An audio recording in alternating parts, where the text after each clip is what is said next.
बच्चों, मैं ट्विंकल पात्रा, आपका केमिस्ट्री टीचर।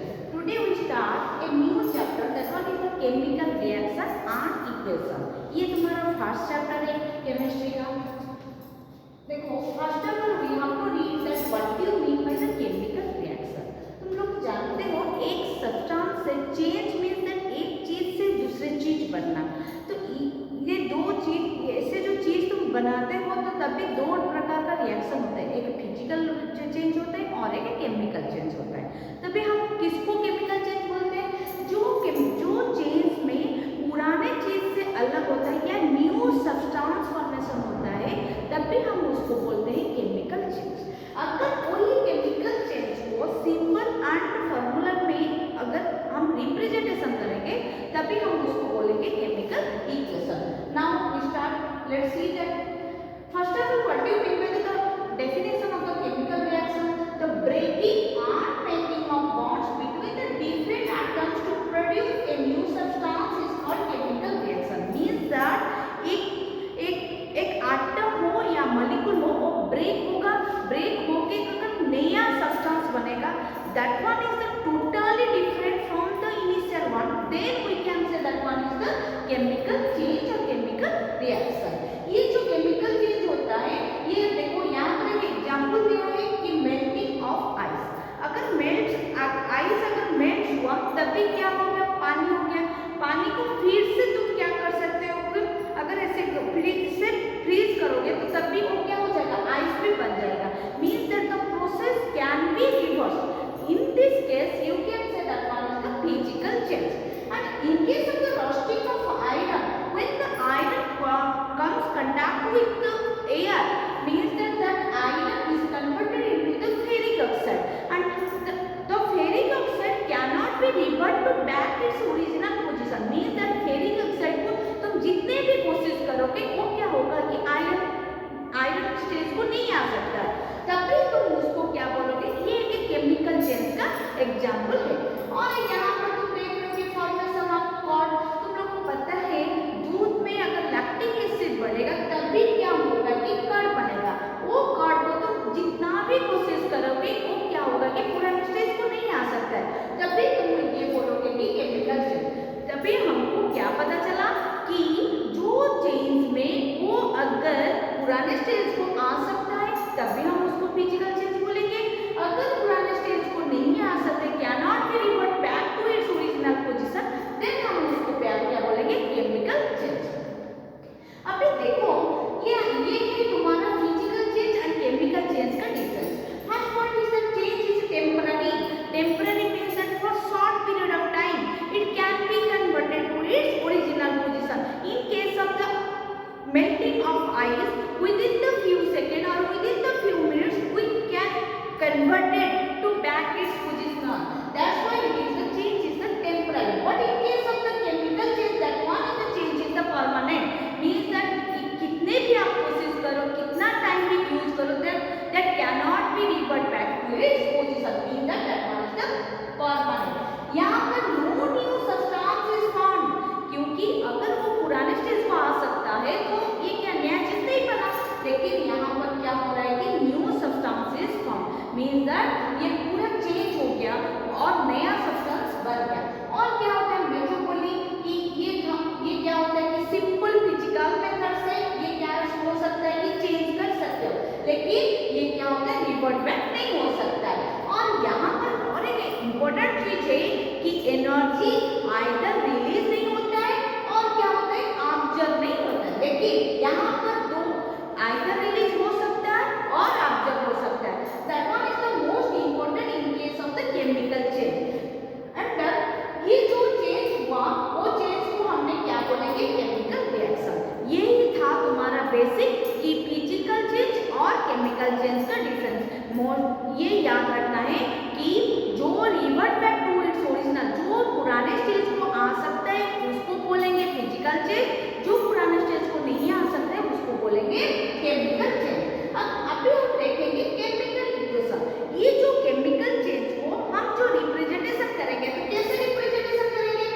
ये इसके साथ मिला तो इसको जो सिंबल एंड फॉर्मूला के साथ अगर हम रिप्रेजेंटेशन करेंगे इसको बोलेंगे केमिकल इक्वेशन। सपोज यहाँ पर एक एग्जांपल है, मैग्नीशियम के साथ ऑक्सीजन मिला तो ये क्या हुआ, मैग्नीशियम ऑक्साइड हुआ। उसको जब हम मैग्नीशियम का क्या है सिंबल Mg, ऑक्सीजन का सिंबल क्या है O2, तो ये क्या हुआ magnesium oxide, that one is the product. ये क्या हुआ तुम्हारा ये केमिकल रिएक्शन हुआ। अगर हम इसको क्या किए सिंबल में रिप्रेजेंट किए तो अभी हम उसको क्या बोलेंगे केमिकल इक्वेशन। ये जो केमिकल इक्वेशन लिखना है उसके लिए कुछ प्रोसेस है। क्या प्रोसेस है, जो रिएक्शन में पार्टिसिपेट कर रहे हैं, those are taking part in the chemical reaction, that should be present in the left side and that one is the reactant.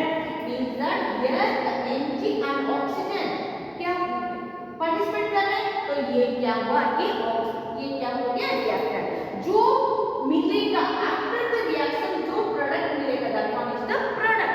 तो ये क्या होगा राइट साइड में रहेगा and left side right side वो डिफरेंस क्या होता है, एक एरो मार्क से सेपरेट होता है। अगर more than one reactant will be participate in the reaction, that one is separated by the plus sign. In case of the right side, that one is also, if the more than one product will be formed, that one is just separated by the plus sign. And this one is the reactant, those are taking part in the chemical reaction and those are the formed in the chemical reaction by the chemical reaction, that one is the product.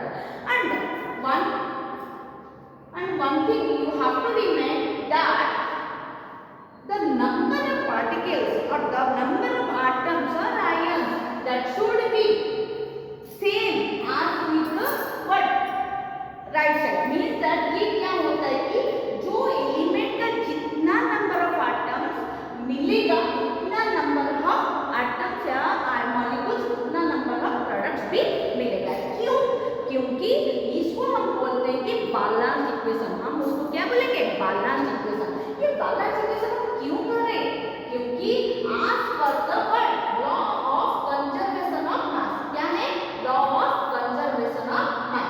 ये law of conservation of mass क्या बोलता है कि mass can neither be created nor be destroyed. जितना number of element, जितना number of atoms participate करेंगे उतना number of molecules क्या होगा प्रोडक्ट होगा।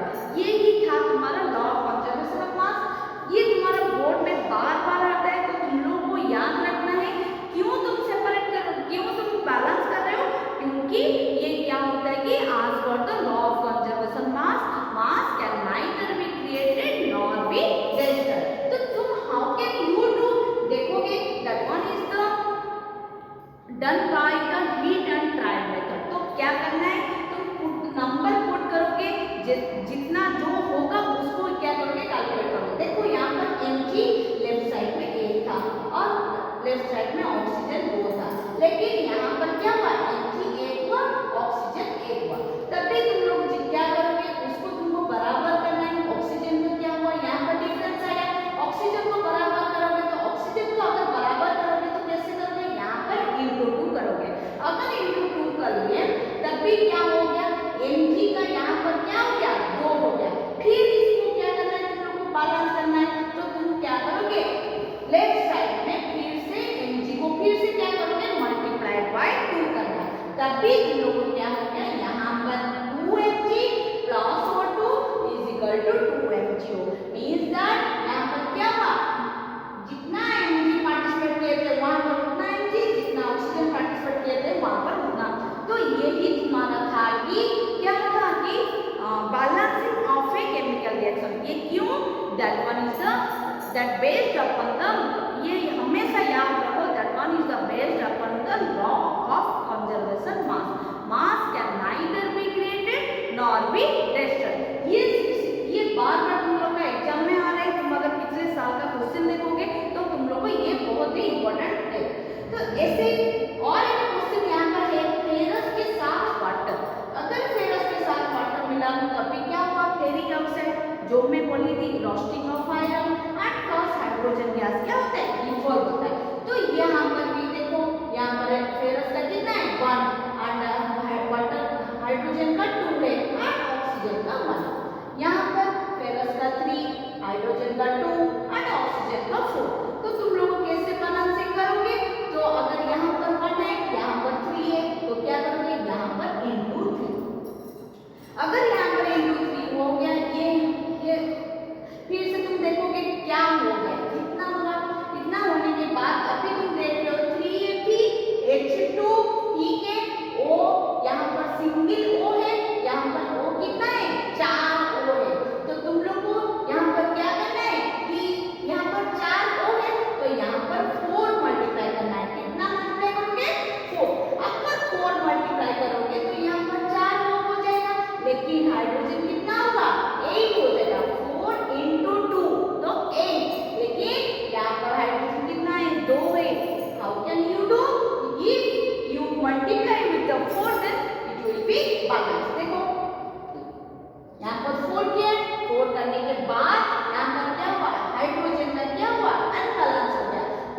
तो तुम लोग को क्या करना है, एक एक एलिमेंट को लेफ्ट साइड में कितना है, राइट साइड को कितना है, ये सारे को देख के तुम लोग को क्या करना है, नंबर पुट करना है।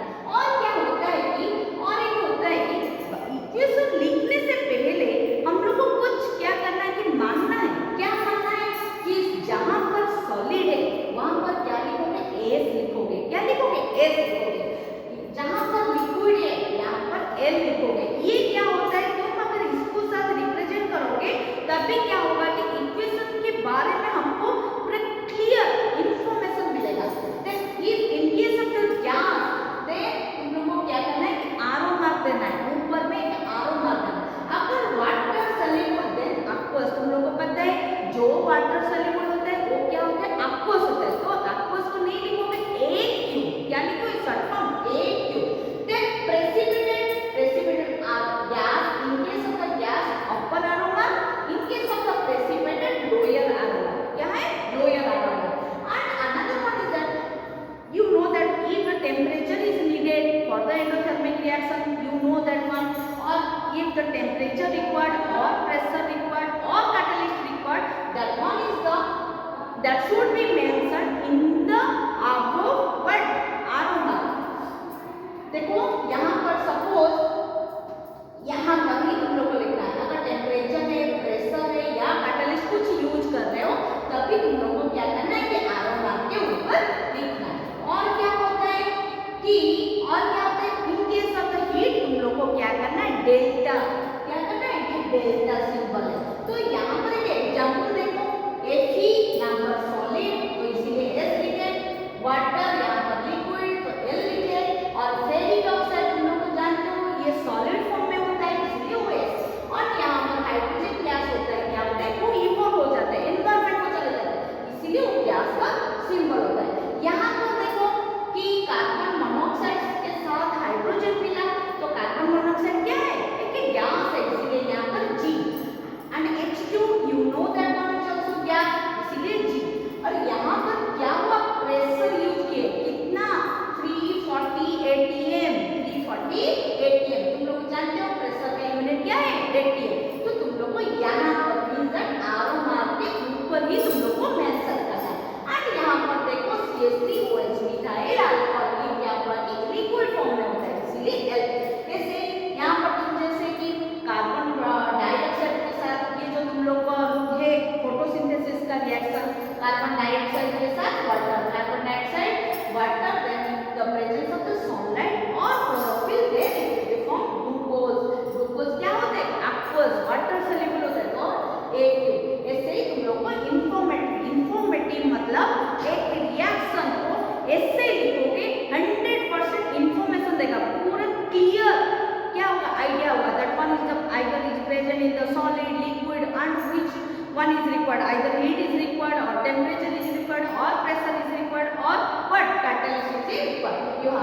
You can know from the equation, that's why it should be mentioned in the clear equation. Then अभी हम नया टॉपिक पढ़ेंगे, क्या है नया टॉपिक पढ़ेंगे कि टाइप्स ऑफ रिएक्शन। मेनली तुम्हारा बुक्स में क्या होता है, 4 टाइप का रिएक्शन होता है, एक कॉम्बिनेशन, डिकम्पोजिशन, डिस्प्लेसमेंट और डबल डिस्प्लेसमेंट। ये जो पहले आज ये सारे इक्वेशन, ये सारे रिएक्शन को तुम लोग को जानोगे, इसके थ्रू से तुम लोग को जानते हैं oxidation, reduction, redox, precipitation, exothermic, endothermic, ये सब तुम लोग, लेकिन बेसिकली मोस्ट इंपोर्टेंट ये 4 है, कॉम्बिनेशन, डिकम्पोजिशन, डिस्प्लेसमेंट और डबल डिस्प्लेसमेंट। पहले हम देखेंगे कॉम्बिनेशन रिएक्शन। कॉम्बिनेशन रिएक्शन क्या तुम समझते हो, कंबाइन मतलब जोड़ना, क्या होता है, जोड़ना। अगर दो चीज मिलके एक ही प्रोडक्ट मिलेगा, that one is the combination reaction. So क्या है definition, a reaction in which 2 और मोर रिएक्टेंट्स, यहाँ पर 2 और more reactants combine to form a single product. क्या होता है, 2 या 2 से ज्यादा चीज मिलेगा तो एक ही प्रोडक्ट होगा, that one is the combination reaction. Combination chemical reaction, क्योंकि ये रिवर्ट बैक नहीं हो सकता है, ये पुराने स्टेज को नहीं आ सकता है। तो यहाँ पर देखो एक एग्जांपल है burning of coal. Burning of coal में क्या हुआ, कार्बन क्या हुआ कि ऑक्सीजन के साथ मिला, तब भी क्या हुआ, कार्बन डाइऑक्साइड हुआ। तो ये क्या हुआ, यहाँ पर एस क्या है, यहाँ पर जी है, यहाँ पर इंसर्ट, ये क्या हो गया तुम्हारा, क्या हो गया, इंफॉर्मेशन दे दिया कि ये सॉलिड है या लिक्विड है, गैस है। और क्या है, ये कार्बन क्या है, सी फॉर कार्बन, ऑक्सीजन जैसे। और तुम लोग को क्या करना है कि बैलेंस करना है, सी एक ऑक्सीजन यहाँ पर, तो यहाँ पर ऑक्सीजन, तो ये क्या हो गया, इक्वेशन भी बैलेंस हो गया। और यहाँ पर दो चीज मिला, एक ही चीज हुआ। तो जब भी तुम इक्वेशन लिखोगे एग्जाम में, जब भी तुम बैलेंस के साथ और इंफॉर्मेशन के साथ लिखोगे, नहीं तो तुम्हारा क्या होता है, वहां पर क्या होता है कि 0.5 मार्क क्या हो सकता है, डिडक्ट हो सकता है। तो अभी तुम लोगों को क्या करना है, ये ही होता है, यहाँ पर क्या हुआ, दो चीज मिला, एक वन चीज हो गया। तो एग्जाम में कैसे आएगा कि डिफाइन कॉम्बिनेशन रिएक्शन, तभी तुम लिख सकते हो ये वाला। नहीं तो क्या लिखोगे कि right the equation the formation of water, तभी तुम लोग लिखोगे 2s2 plus O2 then 2s2। और एक इंपॉर्टेंट क्वेश्चन है कि स्लेट लाइन, क्या है important question, slaked lime. First of all ये तुम लोग को याद रखना है, कैल्शियम ऑक्साइड है क्विक लाइन, कैल्शियम ऑक्साइड क्या है, quick line, and plus water is formed, क्या होता है कि स्लेट लाइन होता है। स्लेट लाइन का मतलब होता है कि कैल्शियम हाइड्रोक्साइड। समझ में आ गया, ये बार बार तुम लोग को ये ध्यान में रखना है, ये याद में रखना है कि quick line calcium oxide, slaked lime calcium hydroxide, ये बार बार कंफ्यूज नहीं होना है, ये बहुत ही इंपॉर्टेंट होता है। ये कैल्शियम कार्बन, कैल्शियम हाइड्रोक्साइड क्या होता है कि जब भी एटमॉस्फेयर के साथ आ रहा है, ये बार बार क्वेश्चन आ रहा है, मैं बार बार बोल रही हूँ, ये बहुत ही इंपॉर्टेंट है, तुम लोग को ध्यान से सुनो। ये कैल्शियम हाइड्रोक्साइड क्या होता है कि तुम जब वॉल पेंट करते हो, एनवायरनमेंट में कौन सा गैस है, कार्बन डाइऑक्साइड गैस है। ये कार्बन डाइऑक्साइड कैल्शियम हाइड्रोक्साइड के साथ मिलके क्या बनाता है, कैल्शियम कार्बोनेट। ये जो कैल्शियम कार्बोनेट क्या होता है, एक मार्बल का फॉर्मूला है, एक मार्बल का फॉर्मूला है। ये क्या होता है, तुम जब भी वॉल पेंट करते हो तो कुछ टाइम के बाद वो क्या होता है, means that after 1 hour, after 1 day के बाद क्या होता है, धीरे धीरे वो क्या होता है, कैल्शियम हाइड्रोक्साइड कार्बन डाइऑक्साइड के साथ रिएक्ट होता है, तब भी कैल्शियम कार्बन आफ्टर 1 डे के बाद वो क्या होता है, चमकता है। तुम लोग देखे हो कि जब भी वॉल पेंट होता है पहले नहीं चमकता है, ये जब रिएक्शन होगा तब भी आफ्टर दैट ये क्या होगा कि कैल्शियम कार्बोनेट का थीन लेयर प्रोडक्शन होगा, थीन लेयर क्रिएट होगा, तब भी क्या होगा कि तुम्हारा वॉल जो होता है चमकता है। और ये हर साल ये आ रहा है, अभी भी लास्ट ईयर में भी आया था, ये हमेशा याद रखना है, quick line calcium oxide, slaked lime calcium hydroxide. Then again calcium hydroxide is react with the carbon dioxide, it will form the